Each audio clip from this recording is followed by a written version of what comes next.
আসসালামু আলাইকুম, কেমন আছেন সবাই? আমরা কিন্তু চলে আসছি আমাদের পেঁয়াজের প্রজেক্টে। মোহাম্মদ রবিউল্লাহ ভাই, তার সাথে আমরা যুক্ত আছি মিডিয়া পার্টনার হিসেবে। অ্যাগ্রোবিডি থাকবে আপনাদের সাথে। আমাদের যে অরিজিনাল পেঁয়াজ হাইব্রিডের, লালতির হাইব্রিড অরিজিনাল পেঁয়াজ যে আপনার রোপণ করছিলাম, দেখাইছিলাম, এখন পরিচর্যাও দেখাইছি আপনাদেরকে। সর্বশেষ এখন পেঁয়াজ তোলার কাজ চলছে।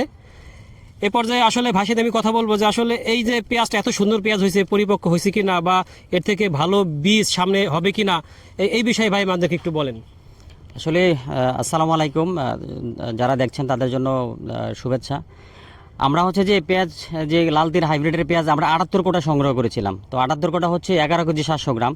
তো আমরা সে পূর্বেতে আমাদের একটা ভিডিও ক্লিপস, আপনারা কন্টেন্টও দেখতে পাবেন। তো সেই ধারাবাহিকতা আমরা বীজতলাও দেখিয়েছি, মাঠের ফসলও দেখিয়েছি, আজকে আবার পেঁয়াজ উত্তোলনও দেখাচ্ছি। সেই উত্তোলনে আমাদের আছে, আমরা 11 কেজি 700 গ্রামে আমরা 17 বিঘার মতো পেঁয়াজ লাগিয়েছি। তো সবগুলো পেঁয়াজে আমরা আশা করতেছি ভালো ফলনে হয়েছে। আর আমরা দেখিয়েছিও শতাংশ প্রতি 3 মণের উপরে হবে, আর হচ্ছে বিঘা প্রতি 100 মণের উপরে হবে। আর আমাদের পেঁয়াজগুলো আমরা পরিপক্ক হয়েছে, সবগুলো ভালো হয়েছে। আর যারা পেঁয়াজ সংগ্রহ করতে চান, যারা সেকেন্ড জেনারেশনের বীজ উৎপাদন করবেন, কিংবা যারা বীজ উৎপাদনে যে কোনো বীজ উৎপাদনের কাজে এটার গ্রেডিং করে বীজ উৎপাদনের কাজে ব্যবহার করবেন, তারা এই পেঁয়াজটা নিশ্চিন্তে সংগ্রহ করতে পারেন। আর আমরা হচ্ছে এই পেঁয়াজটাকে আমরা নিব, রোদ্রে শুকাবো, তারপরে শুকিয়ে আমরা ছত্রাকনাশক প্রয়োগ করব। ছত্রাকনাশক প্রয়োগ করে তারপর আবার এখনকার যে অনিয়ন ব্লোয়ার মেশিন আছে, সেই ব্লোয়ার মেশিনে রাখবো, যেন পেঁয়াজটা সুস্থ এবং সবল থাকে, ভালো থাকে। ভাইকে ধন্যবাদ। আসলে বিষয়টা এরকম যে দেখেন পেঁয়াজগুলা কি সুন্দর পেঁয়াজ হয়েছে। আমি মাত্র একটা দুটো সাইজ দেখাই আপনাদেরকে। দেখেন কি সুন্দর পেঁয়াজ, অসম্ভব সুন্দর পেঁয়াজ হয়েছে এবং সম্পূর্ণ পরিপক্ক, কি টাইট।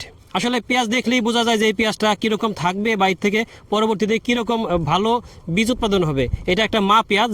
যারা হাইব্রিডের অরিজিনাল পেঁয়াজ সংরক্ষণ করতে চান বা কদম চাষ করতে চান, তারা কিন্তু আমাদের সাথে যোগাযোগ করতে পারেন। আমাদের স্ক্রিনে ডিসক্রিপশনে ভাইয়ের নাম্বার থাকবে, আমাদের নাম্বার থাকবে। আমাদের সাথে যোগাযোগ করলে ইনশাল্লাহ এই পেঁয়াজগুলো আপনারা পেয়ে যাবেন। আর আমাদের কিন্তু এই প্রজেক্টেরই বীজ আসবে, সেকেন্ড জেনারেশনের বীজ, সেটাও আপনারা কিন্তু নিতে পারবেন। লালতির অরিজিনাল হাইব্রিডের সেকেন্ড জেনারেশনের বীজ, সেটাও আমাদের আছে। সেটা যখন তুলবো আমরা, তখন আপনাদেরকে দেখাবো। কিন্তু এখন আমাদের কাছে পেঁয়াজ আছে, এই পেঁয়াজটা আমরা সংরক্ষণ করে রাখবো মেশিনে, ব্লোয়ার মেশিনের মাধ্যমে। এবং সিজন আসবে তখন আপনারা যোগাযোগ করলে পেয়ে যাবেন, বা আগেও যারা নিতে চান তারা যোগাযোগ করতে পারেন, কোনো সমস্যা নেই। এবং আমাদের পেঁয়াজের মান অনেক ভালো হয়েছে। আশা করি যে এটা থেকে আপনারা যারা নেবেন লাভবান হবেন এবং ভালো মানের বীজ উৎপাদন করতে পারবেন। আমি আরেকটু বলি, আমাদের এই কাজটা হচ্ছে যে যেখানে আমরা কাজটা করেছি আর কি, যার সার্বিকভাবে ওতপ্রোতভাবে যার অভিজ্ঞতা দিয়ে এবং যার মেধা দিয়ে কাজটা আসলে অনেকখানি পূর্ণাঙ্গ অবস্থায় আজকে পরিপূর্ণ অবস্থা লাভ করলো, সেটা হচ্ছে আমাদের আসলে সমীর দাদা। পেঁয়াজের ঘটনা হচ্ছে যে আমি রবিউল্লাহ ভাইয়ের সাথে আছি। ধরেন এই 17 বিঘে ভুঁই করা হয়েছে, এবং এই বীজগুলো আমাদের সংগ্রহ করতে যে কি কষ্ট হয়েছে এটা ভাষায় কিছু বলা যায় না। 60,000 টাকা পর্যন্ত এই বীজ কিনছি বিভিন্ন জায়গা থেকে, 1 কোটা 2 কোটা, এবং তোফাজ্জল ভাই আমাদেরকে যথেষ্ট হেল্প করছে এই বীজের জন্য। 11 কেজি 700 গ্রাম বীজ আমরা পাইছি, এবং আপনাদের সবার দোয়ায় আমাদের পেঁয়াজ খুবই ভালো হয়েছে। এবং সবসময় রাত্রির দিন 24 ঘন্টা এর পিছনে শ্রম দিছি থাকার পর এখন পেঁয়াজগুলো, আমাদের পেঁয়াজগুলো দেখেন এত পরিপক্ক হয়েছে আর পাকছে, এটা ভাষায় কিছু বলার কায়দা নাই, বুঝছেন। আর এবার সবচাইতে বড় একটা জিনিস, যারা এই বীজ কিনবেন বেশিরভাগই দেখবেন সেকেন্ড জেনারেশনের বীজ কেউ কিনে প্রতারিত হয় নাই কদম চাষ করার জন্য। সঠিক জায়গা থেকে সঠিকভাবে সবাই এই বীজটা সংগ্রহ করবেন এবং লাভবান হবেন। হ্যাঁ, বীজ পেঁয়াজ এবার মানে ফার্স্ট জেনারেশনের দানা খুবই দেশে সংকট ছিল, দেখবেন অনেকেই এবার সেকেন্ড জেনারেশন মানে বিক্রি করে প্রথম জেনারেশন বলে। এদিক থেকে চাষি ভাইরা যারা আসেন কদম চাষ করবেন, তারা খুব সতর্কভাবে এই পেঁয়াজের বীজটা সংগ্রহ করবেন। দাদার এই কথাটা আমি নিলাম, কারণ এই বছর কিন্তু হাইব্রিডের যে অরিজিনাল বীজ সেটা কিন্তু তো সংকট ছিল, অ্যাভেলেবেল ছিল না।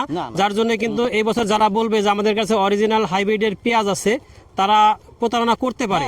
যার জন্য আপনারা যাদের কাছে সংগ্রহ করবেন, দেখে শুনে বুঝে বিশ্বস্ত লোকের কাছে সংগ্রহ করবেন। আর আমাদের কাছে কিন্তু অরিজিনালটাই পাবেন।